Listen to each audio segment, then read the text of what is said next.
sore, Namo Buddhaya. Saya ingin menanyakan kenapa kalau kita melakukan puja harus mengenakan pakaian adat khususnya di Hari Eka Jaya. Mohon penjelasannya Romo. Namo Buddhaya. Namo Buddhaya. Jadi pertanyaan yang sangat bagus Mbak Dila. Dalam konsep agama Buddha itu Sang Buddha sebenarnya selalu memberikan contoh dan teladan bagi kita. Di era kehidupan Buddha Gautama, banyak pertapa yang tidak mengenakan busana, jadi telanjang. Ada hanya menggunakan selembar kain di batas pinggang ke bawah, ada yang telanjang bulat, dan yang lainnya. Jadi setelah Pangeran Siddhartha Gautama meninggalkan kehidupan keduniawian, setelah itu menjadi pertapa Gautama, menyiksa diri di bawah pohon di hutan Uruvela. Setelah mencapai tingkat kesucian sama Sang Buddha, beliau menggunakan 3 lembar kain, yaitu jubah bawah, jubah atas, dan jiwara, sesuai dengan pola sawah Magadha. Nah, di sini ingin saya kasih contoh. Banyak perkembangan agama Buddha yang ada di perkotaan itu sudah meninggalkan etika dan estetika waktu melakukan puja. Kenapa demikian? Di perkotaan dengan mata kepala sendiri kita melihat umat yang melakukan puja mengenakan celana pendek, mengenakan kaos, mengenakan lekton, mengenakan kebaya dan baju tidur. Apakah ini melanggar aturan atau winai? Oh tidak, tidak. Jadi kembali ke konsep agama Buddha. Yang saya maksud konsep agama Buddha yang bercorak budaya Nusantara, khususnya komunitas Buddha Jawi. Di sini ada 3 ajaran, yaitu Wirogo, Wiromo, dan Wiroso. Ingat apa aja? Wirogo, Wiromo, terus Wiroso. Jadi dalam konsep orang Jawa, ajine rogo itu saka busana. Bagaimana hebatnya leluhur kita memberikan ajaran. Saat kita menghadap di kepala desa, di kecamatan atau di kabupaten, seyogyanya kita mengenakan pakaian yang sopan, bertutur bahasa yang sopan, dan bersikap yang sopan. Ini baru menghadap kepala desa, camat, dan bupati.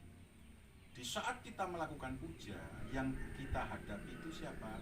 Sang Hyang Adi Buddha, Batara yang Buddha, para bodhisattva dan para dharma pala.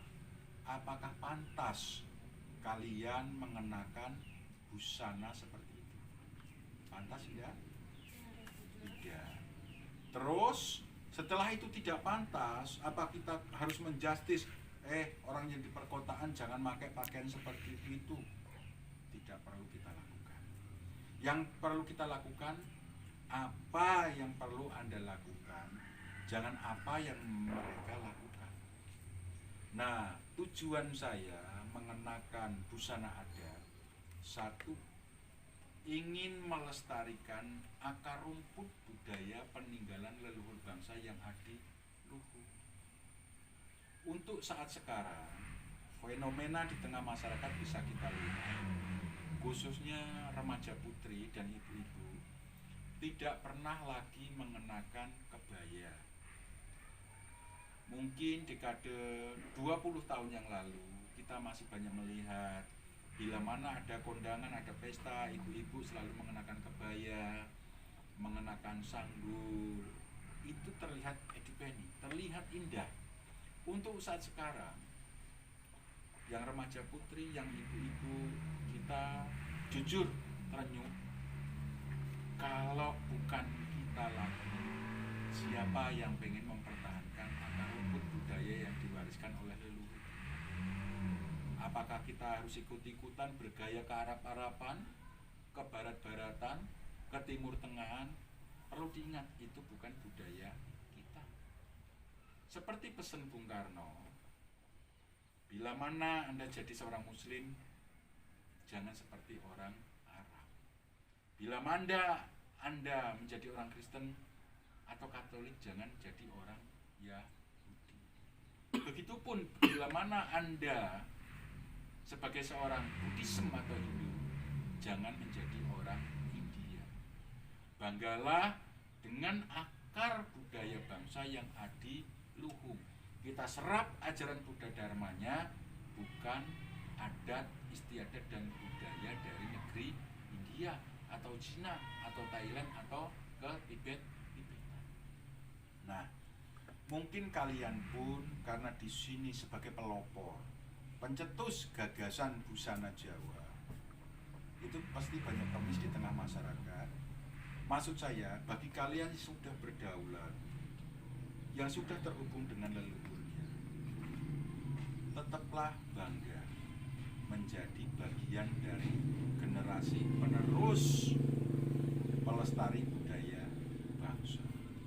Mungkin untuk mbak-mbaknya ini selalu bertanya, kenapa busananya kok seperti orang Bali? Saya pernah mendengar sendiri. Jadi perlu digarisbawahi untuk mbak-mbak dari Pesamuan Wihara Ika Jaya. Dulu Bali, Lombok, Sunda, dan Jawa merupakan satu kesatuan yang tidak dipisahkan dalam suatu wadah, yaitu Keprabuan Majapahit atau Wilwatita. Nah, pada saat itu, di saat melakukan upacara Sraga, Waisak ataupun Hari Raya Galungan, itu semua pergi ke wihara, ke pura, itu selalu mengenakan kebaya. Ya, jadi yang kalian kenakan ini kebaya kekinian, bukan kebaya era tempo dulu. Masalah tempo dulu hanya menggunakan kain, kalau yang remaja putri ke kanan baru ke kiri, ya. Itu pun harus menutupi tumit. Kalau pakaian kalian menutupi badan sopan enggak? Itu menggunakan apa? Centing. Centing pun dari kanan ke kiri, ya. Terus menggunakan kemben atau dodot, kamen. Kenapa? Karena seorang wanita itu memiliki payudara dan itu harus ditutup. Supaya kenapa? Payudara itu tertutup, tidak kena debu, tidak kena kotoran. Permasalahannya itu nanti bila mana Anda menjadi seorang ibu, harus mengeluarkan air susu kepada putra putri yang terkasih agar tidak terkontaminasi oleh kotoran. Hal itu ditutup. Bisa dimengerti? Bisa. Nah, jadi senteng atau centeng itu sebenarnya untuk mengikat rahim kalian supaya kuat, supaya terlindungi, ya. Nah, untuk saat sekarang disederhanakan hanya selembar kain, itu diikatkan di pinggang sebagai simbol mengikat rahim kalian supaya aman, biar perutlah kalian setelah bersalin tetap terjaga keindahannya, kerampingannya. Bisa dimengerti? Bisa. Tujuannya itu. Dan diikat ke kiri, kalau untuk Buddhis saya anjurkan untuk berwarna kuning, yaitu bila mana Anda seorang upasika itu mengikat kuat-kuat sila, yaitu Pancasila yang telah diberikan oleh Biku Sangha. Kuning sebagai simbol kebijaksanaan. Semoga kalian mampu melaksanakan Pancasila dalam kehidupan sehari-hari dengan baik dan benar. Jadi kalian mau menggunakan kebaya model apapun kami persilahkan. Penting baik, bersih, rapi, dan sopan. Jadi jangan nanti ke wihara harus pakai celana jeans yang ketat, yang bermerek, yang mahal, sehingganya tujuan kita melakukan puja diganti dengan budaya tren, pamer-pameran. Pakaian saya yang paling bagus, pakaian saya yang paling mahal, pakaian saya yang paling bermerek. Dengan kalian semua mengenakan kebaya, tidak ada batas untuk merek.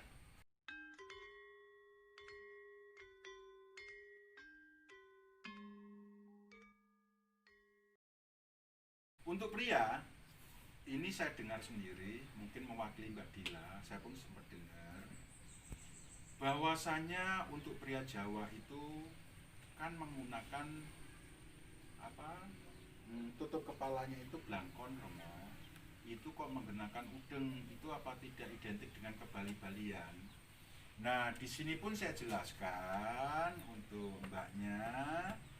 Jadi pakaian di era Majapahit sesuai yang tertulis dalam kitab Negara Kertagama atau Pararaton, bahwasanya pria Jawa tempo dulu itu rambutnya semua panjang.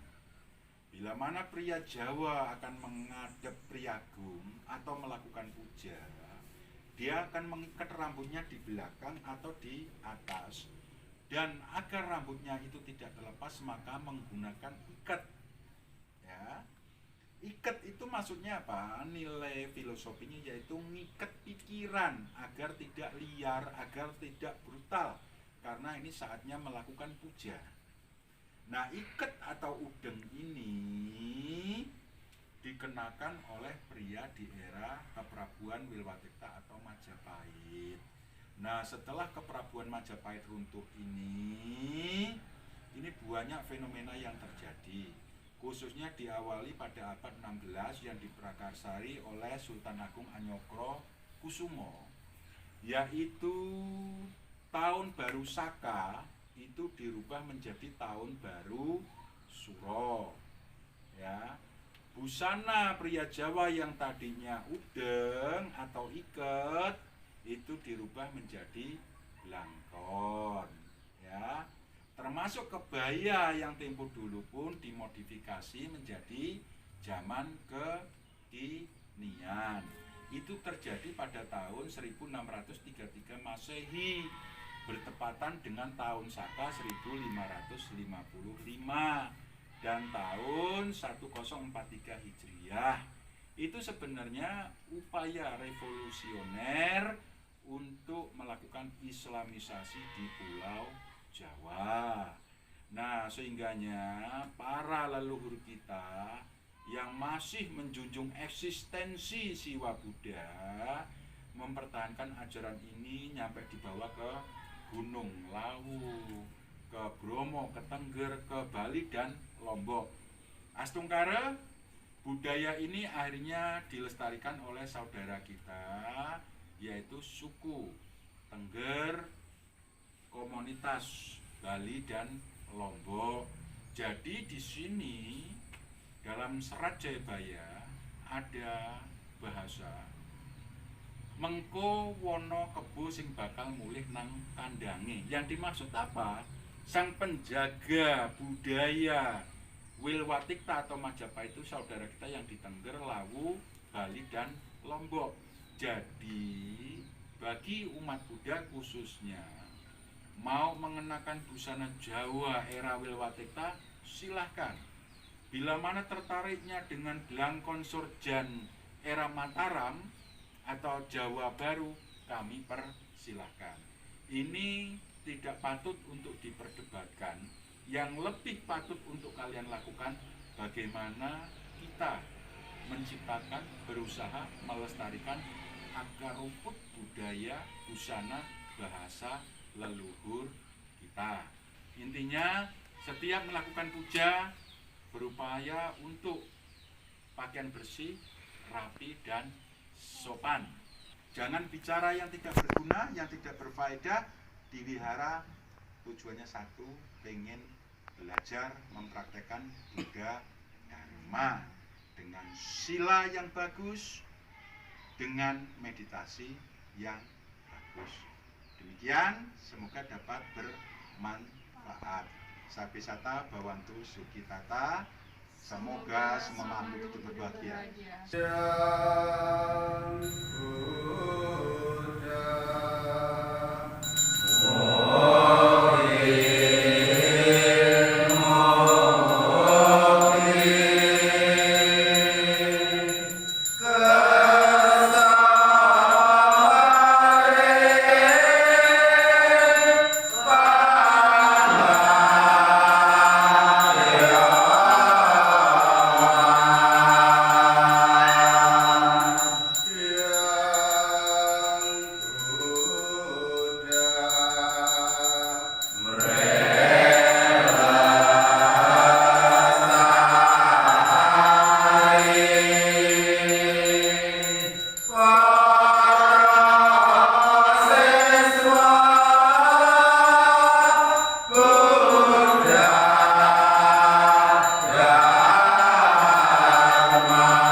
Good.